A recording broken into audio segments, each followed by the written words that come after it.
Episode 35. Let's go. I'm probably going to follow the tutorial a little bit more. Yeah, and I'm probably not going to try and add more to this simple game that I'm making, to this Pong game that I'm making.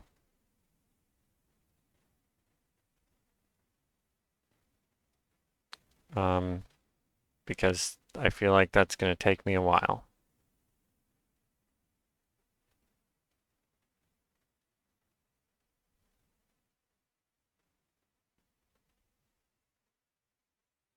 Okay.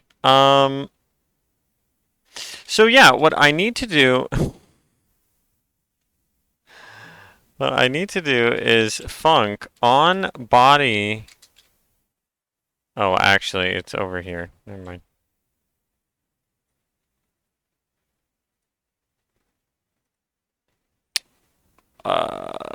Body entered.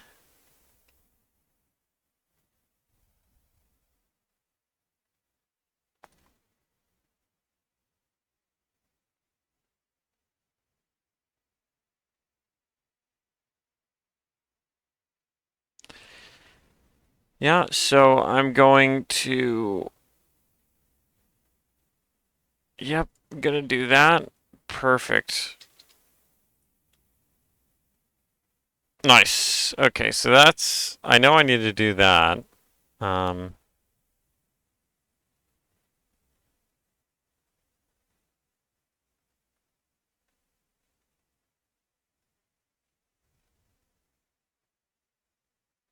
Hmm.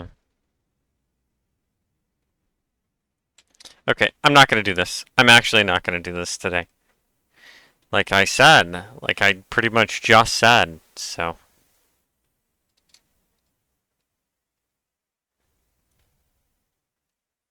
And also, do I need this? No. I don't need that. What is this? Oh, no, I don't need that. I don't need this either.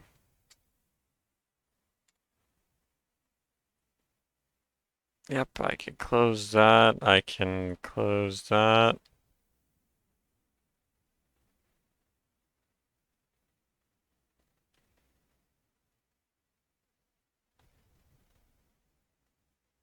Yeah, I'm gonna have to do some crazy math in here, but I'm not going to do it today. I'm not going to do it today. I'm not going to do it today.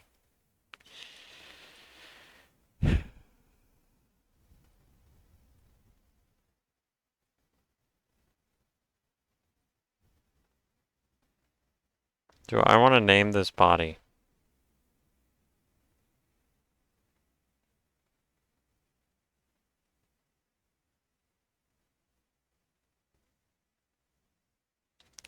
Yeah, that's fine. That's fine. Okay, I'm following the tutorial.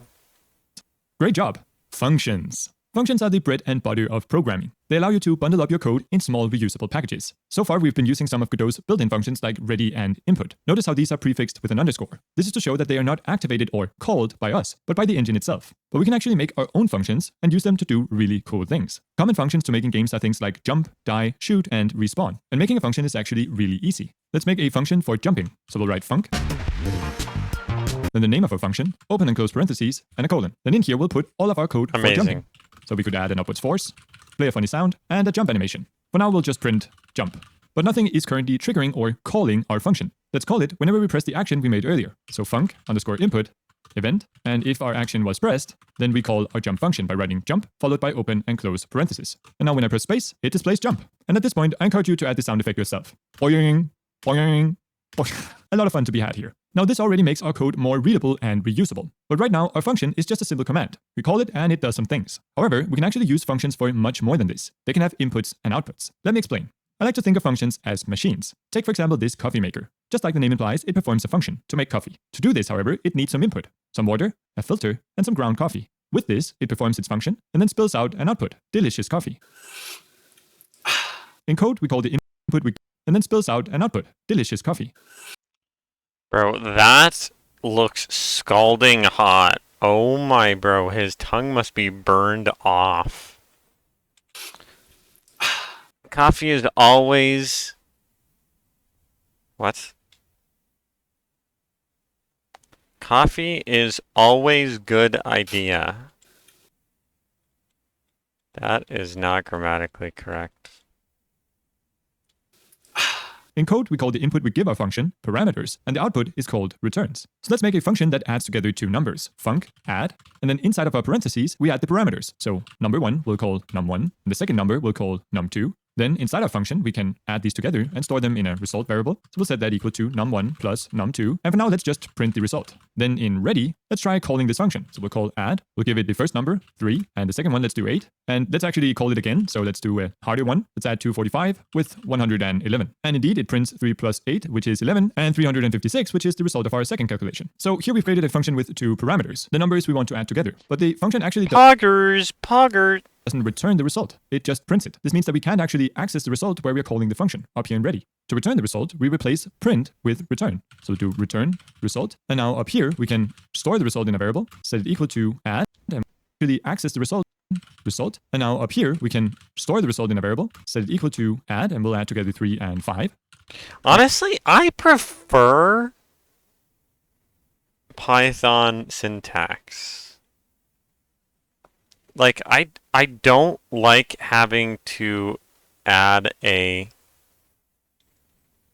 Yeah, I don't really like having to add, like, curly brackets and, like, semicolons every single time I want to do anything. And also, like... Yeah, also, like, parentheses around everything. I actually don't like that. Like, that seems like a waste of time. That seems like, yeah, it seems like you would save so much time using Python syntax instead of like C# syntax or Java syntax or syntax of anything else besides Python, because I'm pretty sure,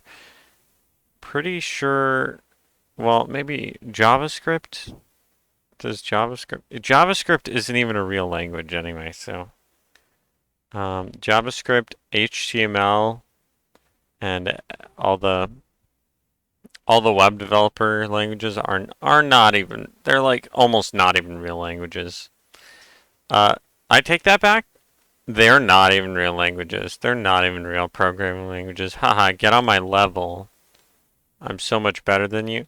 Okay, I'm joking, obviously, but I don't think they use semicolons and curly brackets and parentheses, to my knowledge. So,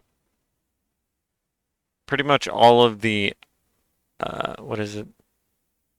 Lowest level? Is it lowest level programming language?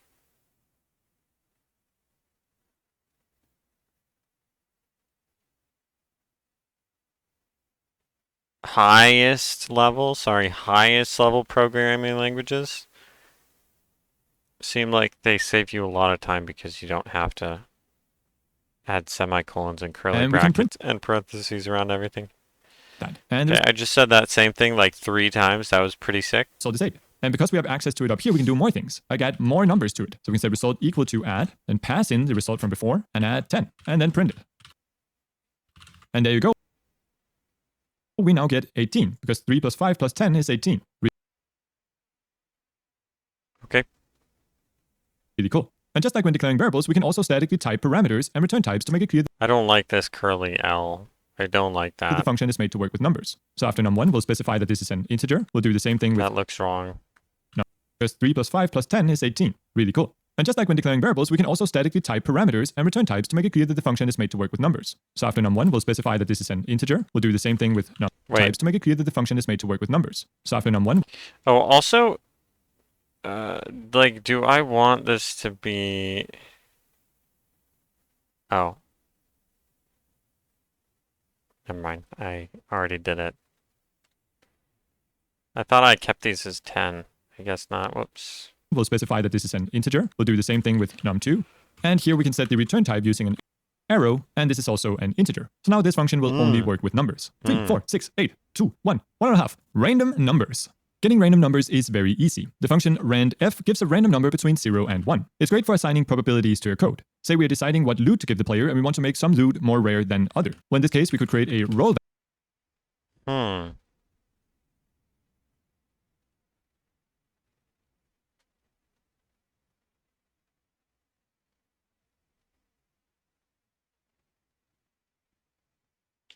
variable and set it equal to randf. Then we could check if the roll is less than or equal to 0.8, which means there's an 80% chance that we print you found a common item. And if not, well then there's a 20% chance that you found a rare item. And if we play this, most of the time it's going to display that we found a common item. But if we keep playing, eventually there's a 20% chance, so at some point we'll eventually find a rare item. That was crazy. We can also use randf range and randi range to get a random float or integer between a minimum and maximum value. Say to assign a random height to a character. So var character height equals rand I range for a random integer between 140 and it's due to 10. And we'll print that your character is, then we'll insert the height, remember to convert to a string, centimeters tall.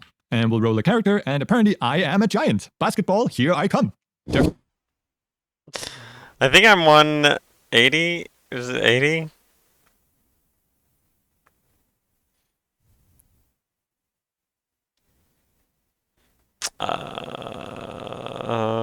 Lane? Was it feet to centimeters?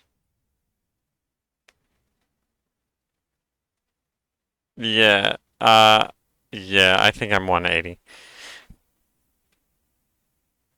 A little less than 6 feet. Documentation. GDScript is actually pretty well documented. And one of the really cool things about it is that the documentation is linked with the editor. If we hold down Control and click on something we would like to know more about, such as the randi range function, it opens up the documentation. Oh my editor. If we hold down Control and click on something we would like to know more about, such as the is that the documentation is linked with the editor. If we hold down Control and click on something we would like to know more about, such as the randi range.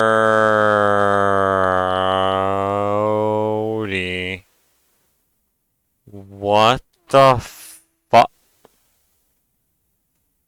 Function. It opens up the documentation right here in the editor. Actually. This is a really quick and easy way to check if you're using a function correctly. It also works for classes, which we'll learn about later. Arrays. Sometimes you want a variable. Okay, do I want to...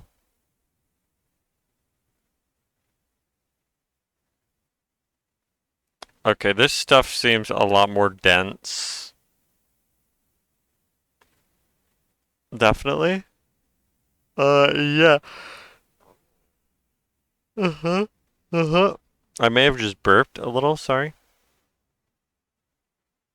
Yeah, this stuff further in here seems a little more dense, for sure. Variable that can hold more than one thing. In fact, sometimes you might want to store a whole list of elements. For this, we use arrays. Defining an array is very easy. Let's make one to hold items in an inventory. So we'll create a normal variable and set it equal to open and close square brackets. This creates an empty array. We can then add elements inside the square brackets. I'll add a potion string, the number 3, and the number 6. Notice how, unlike many other languages, GDScript has no problem mixing data types within an array. But if you want to constrain an array to a specific type, we can of course statically type it. So here we simply add the type. This is an array, and the elements inside it are going to be strings. So that's the syntax for that. And now we get an error because 3 is not a string, so we'll replace this with feather. And 6 is also not a string. We'll replace that with stolen harp. Now, the way that we access elements in an array is by using an index. When you add an element to an array, it is automatically assigned a number based on its position in the array. In this case, the first element, potion, has an index of 0, feather has an index of 1, and the stolen harp has an index of 2. So to access and print the first element in our array, we write print items, and then we access the first element, which has an index of 0. And this spells out potion. Pretty cool. We can just as easily change that's so elements. Cool. This changes the second element to smelly sock and the third element to staff. And arrays also have functions for finding, removing, or adding new elements. So to remove at an index, we write remove at, and then the index 1, this removes the smelly sock. And to add a new element, we write dot append, and we'll append an overpowered sword to the end of the array. Now, arrays can quickly become long and difficult to manually go over. Luckily, we can use something called loops to help out. To get started in data analytics, you don't need previous experience. Oh my! Loops allow us to repeat code a number of times. with small variations. They are perfect for iterating through all the elements in an array. If, for example, we wanted to print out all the items in our array here, we can do that easily by using a for loop. So we write for, then the name of the item that we're currently looking at, we'll just name that item. In the array, so in items, we will print out the current item we're looking at. So print item. And as you can see, it prints potion, feather, and stolen harp. This is cool because we can have any number of items in our array. The code will work just fine. We can also add more functionality, say to only print items that are more than 6 letters long. If item.length, so the amount of characters in item is greater than, let's say 6, then we're going to print that item. And now it only prints feather and stolen harp because potion is exactly 6 letters. We can also create loops that run a certain amount of times. If we write for n in 8, it creates a for loop where the variable n starts at 0, then goes all the way to 7. So if we print n, loop where it loops that run a certain amount of times. If we write feather and stolen harp, because potion is exactly 6 letters. We can also create loops that run a certain amount of times. If we write for n in 8, it creates a for loop where the variable n starts at 0, then goes all the way to 7. So if we print n, we can see that it runs 8 times and n starts at 0 and ends at 7. We say that n is the current iteration of the loop. Another type of loop is if we write for n in 8, it creates a for loop, so create loops that run a certain amount of times. If we write for n in 8, what? Wait, I didn't know you could do this, actually. I have never been told this, ever. Ever. In my whole time of learning coding, I've never been told this, I don't think. That is really easy. Wait, so you could literally set... Like, you could loop something a certain number of times. You could loop anything a certain number of times based on like some action that the player caused to set and like you could loop something a certain number of times based on which action the player did.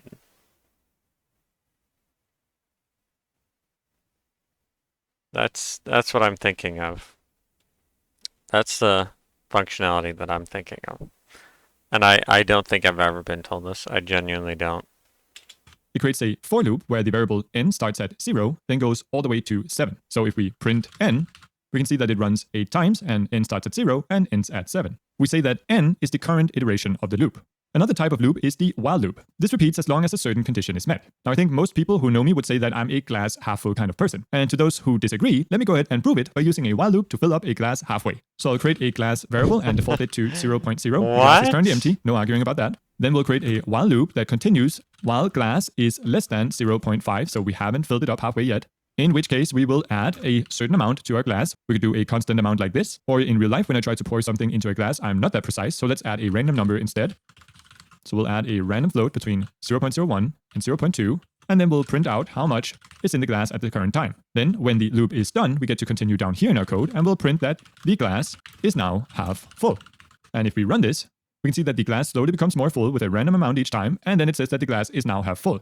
As you can also see, it overshoots a bit because we're adding a random amount each time and not climbing the value, just like when trying to hit exactly half a glass in real life. My wife says that I add too much milk when I make her coffee. I think I'll refer her to this going forward. Now, we actually have to be really careful when using while loops, that we don't create an infinite loop. These can be tricky to avoid and can very easily crash our program. Say if I were to remove this line that adds a little bit to our glass every time, well then our glass would actually never become half full and we would be stuck in this loop forever. Now, I don't think this will actually crash Godot, indeed it didn't, but we get a lot of overflow errors, and as you can see, our game is definitely not responding. Not good. Finally, in both for and while loops, we can use the break and continue keywords. Break, as the name suggests, breaks out of the loop and moves on to the code after, while continue immediately skips to the next iteration of the loop. So if we were to write if glass is greater than 0.2 and then break, we can see that our while loop ends way early because we exit out of the loop before we even get to print that the glass reached 0.2. Dictionaries. They sound really boring, but they're really cool. While arrays are great for storing lists of elements. Okay, I am gonna end the episode there. And maybe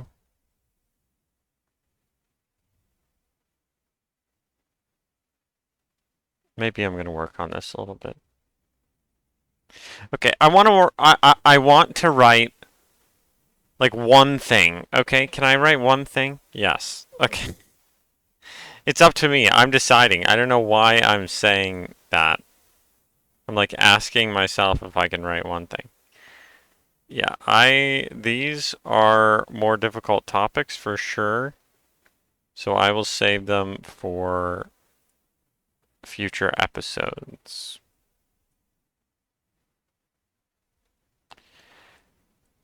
All right, firstly, I want to um,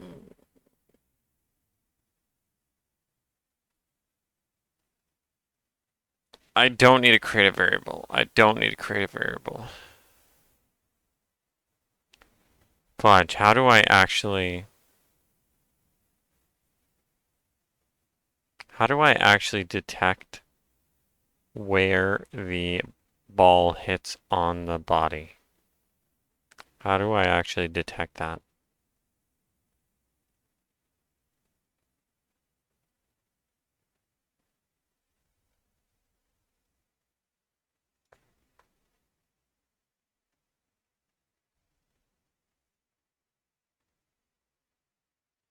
Local, I'm gonna have to do local.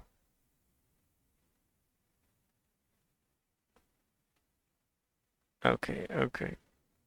I'm gonna have to do some testing here. So local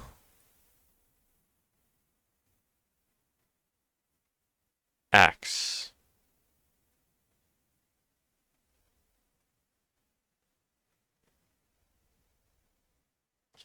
Let me actually just check if I can do local. Okay. We got body, boy, or body dot local. Whoops, local.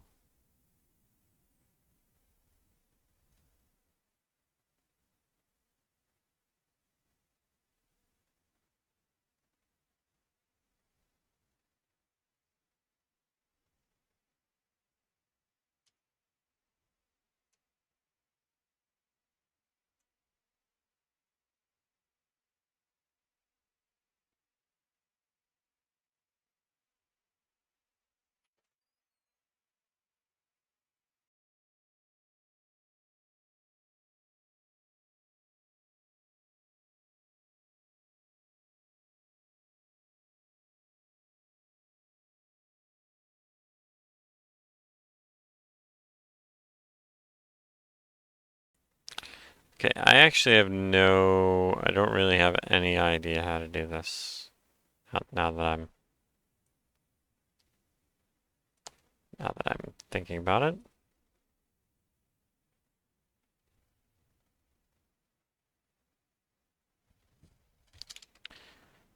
Hmm.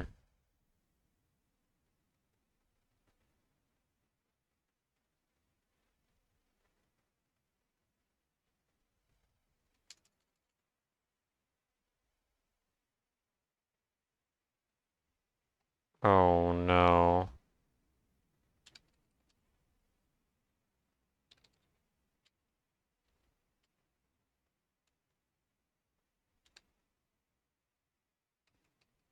What is going on?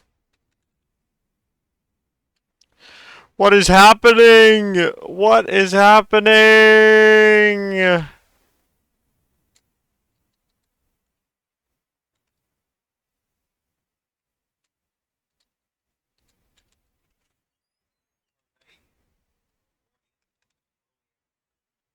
Yeah. Okay. Please.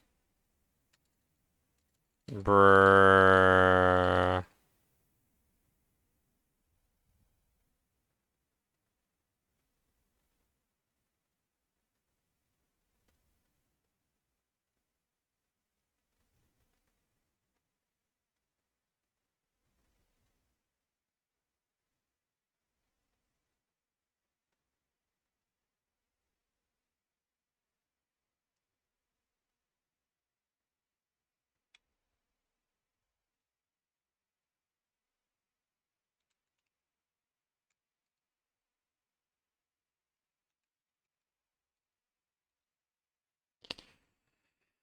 What the is that actually valid? Bro, what?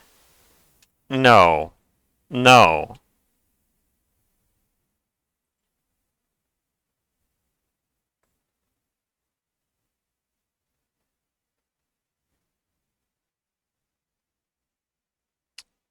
You have to be trolling me?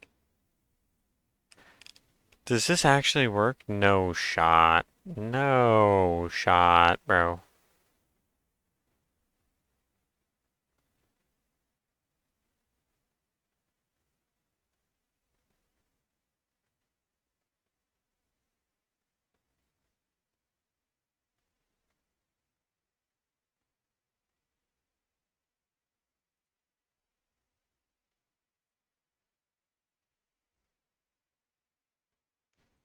Um, maybe it does, actually.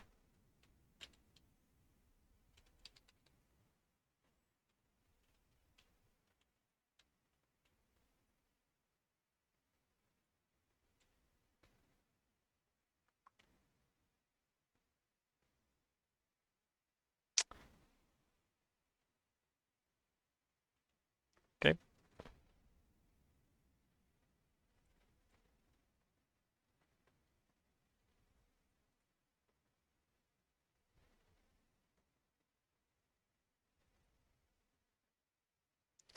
You know, I am just going to.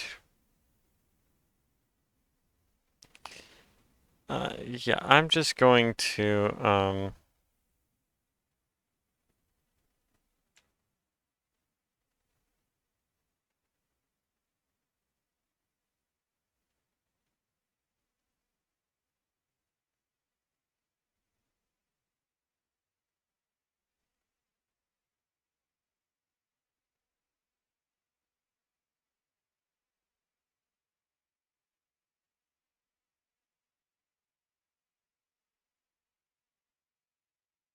Okay. Yeah, I'm just going to.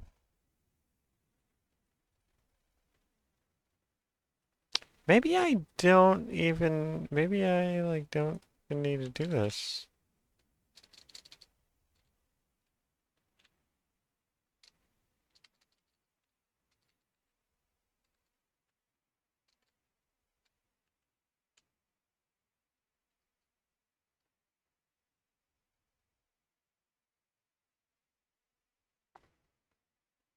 Uh,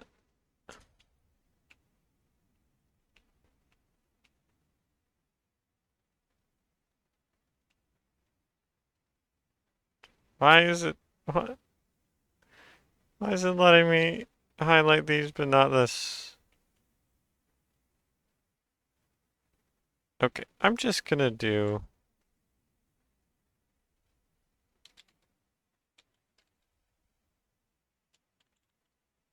I'm just gonna do a regular bounce for now. Uh,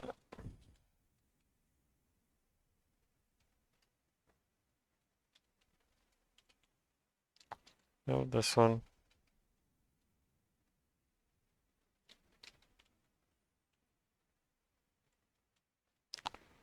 Alright, and then now we have a simple Pong game. Okay, thank you for that.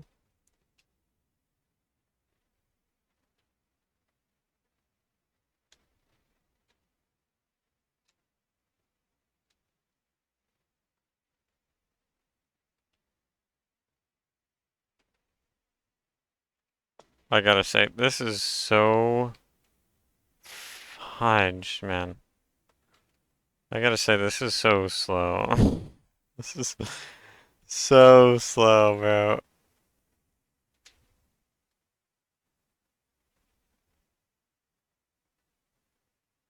Yeah, I'm probably going to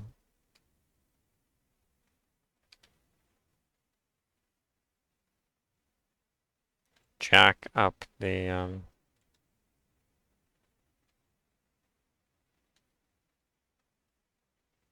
probably gonna jack up the speed of everything at some point. Also, I don't really need this. Like, I can just... I don't really need that. I can just edit it. All right, I had it bounce off the... what? Okay, I had it bounce when it hit something.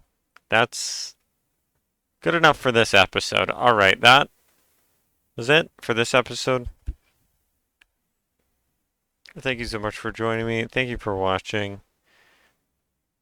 That should have been episode 35. And you will all see me tomorrow.